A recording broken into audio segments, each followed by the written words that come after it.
Berita baik untuk semua yang mencari pekerjaan. Peluang untuk memenuhi jawatan kosong dibawakan khas oleh Sarawak FM bersama Kementerian Sumber Manusia bersama Perkeso. Di Kuching, Ling Lung Seafood Sdn Bhd Kuching mempelawa penduduk tempatan untuk mengisi pelbagai kekosongan dalam sektor perkhidmatan restoran di Kuching. Gaji RM1,200 hingga RM1,800 sebulan. Klasik Emas Sarawak Sdn Bhd Kuching mempelawa penduduk tempatan untuk mengisi 3 kekosongan sebagai pekerja am dalam sektor pembuatan aluminium di Kuching. Gaji RM1,200 sebulan.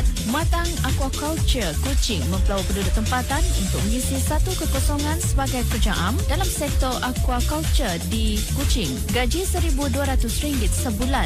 Bongs Brothers Farm Kuching mempelawa penduduk tempatan untuk mengisi 15 kekosongan sebagai pekerja am dalam sektor peternakan di Kota Semerahan. Gaji RM1,200 sebulan. Syarikat Land Forest Kuching mempelawa penduduk tempatan untuk mengisi 8 kekosongan sebagai pekerja am dalam sektor peladangan getah di Bau. Gaji RM1,200 sebulan. Spring Meadow Kuching mempelawa penduduk tempatan untuk mengisi 7 kekosongan sebagai tukang kebun dalam sektor pertanian di Kuching. Gaji RM1,200 sebulan. Di Sibu, Joystar Land Property Sdn Bhd Sibu mempelawa penduduk tempatan untuk mengisi pelbagai kekosongan dalam sektor pembinaan di Sibu. Gaji RM46.15 hingga RM65 sehari. King Lip Machinery Service Sibu mempelawa penduduk tempatan untuk mengisi pelbagai kekosongan dalam sektor perkhidmatan bengkel kenderaan di Sibu. Gaji RM1,200 hingga RM1,800 sebulan. Forward Timber Sdn Bhd Sibu mempelawa penduduk tempatan untuk mengisi pelbagai kekosongan dalam sektor pembelakan di Kanawit. Gaji RM1,300 hingga RM1,700 sebulan.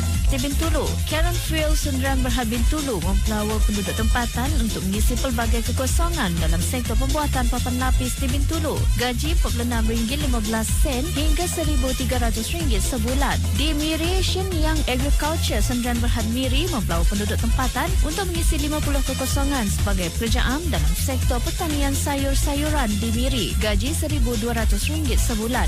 Maju Indah Enterprise Miri mempelawa penduduk tempatan untuk mengisi pelbagai kekosongan dalam sektor perkhidmatan di Miri. Gaji RM46.20 sehari. Hub Fat Tires Accessory Center Miri mempelawa penduduk tempatan untuk mengisi 8 kekosongan sebagai pekerja am dalam sektor perkhidmatan bengkel kenderaan di Miri. Gaji RM1,200 sebulan. Kung Fu Chicken Rice Miri mempelawa penduduk tempatan untuk mengisi pelbagai kekosongan dalam sektor perkhidmatan restoran di Batunia. Gaji RM1,200 hingga RM1,400 sebulan. Lai Bakery Confectionery Miri mempelawa penduduk tempatan untuk mengisi pelbagai kekosongan dalam sektor pembuatan roti di Batunia. Gaji RM1,200 hingga RM1,400 sebulan. Sin Siang Enterprise Sdn Bhd Miri mempelawa penduduk tempatan untuk mengisi pelbagai kekosongan dalam sektor pembinaan di Miri. Gaji RM1,200 hingga RM1,400 sebulan. Sin Sun Engineering Works Miri mempelawa penduduk tempatan untuk mengisi 5 kekosongan sebagai pekerja am dalam sektor perkhidmatan kontrak kejuruteraan di Miri. Gaji RM1,200 sebulan.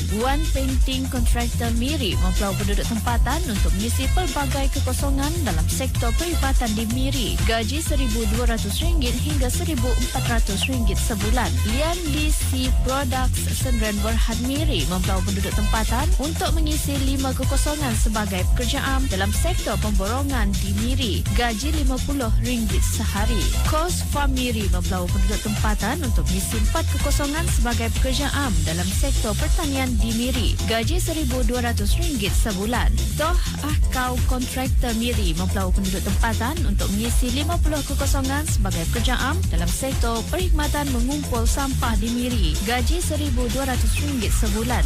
BHJ Enterprise Sdn Bhd Miri mempelawa penduduk tempatan untuk mengisi 50 kekosongan sebagai pekerja am dalam sektor pembinaan di Miri. Gaji RM1,200 sebulan. Untuk maklumat lanjut, sila hubungi pejabat Perkeso yang terdekat atau mendaftar di portal pekerjaan Kementerian Sumber Manusia di bawah selian Perkeso iaitu My Future Jobs. Berita baik untuk semua yang mencari pekerjaan. Peluang untuk memenuhi jawatan kosong dibawakan khas oleh Sarawak FM bersama Kementerian Sumber Manusia bersama Perkeso.